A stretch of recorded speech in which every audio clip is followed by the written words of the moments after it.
আসসালামু আলাইকুম, আমার নাম আলফারাবি সিয়াম। আমি ইয়েস ট্যুরিজমের স্টুডেন্ট। আজকে আমাদের ফার্স্ট সেমিস্টারের ফাইনাল এক্সাম ছিল, আর ফাইনাল এক্সামে আমার রেসিপিটা ছিল বার্গার।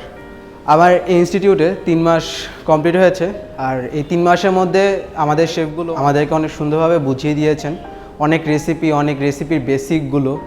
মূলত সকল রেসিপির বেসিকগুলো আমাদের এখানে শেখানো হয়, যাতে আমরা পরবর্তীতে ফিউচারে যখন কোনো জায়গায় জব করতে যাব অথবা কোনো কিছু করতে যাব, তখন আমাদের এই বেসিকগুলো দিয়ে আমরা স্টার্ট করে অনেক সুন্দরভাবে এগিয়ে যেতে পারবো। 3 মাসের মধ্যে অনেক কিছু বেসিক শিখেছি, আর আমাদের শেফগুলো অনেক আন্তরিক, তারা আমাদেরকে অনেক সুন্দরভাবে সব কিছু হাতে কলমে সুন্দরভাবে বুঝিয়ে দেয়।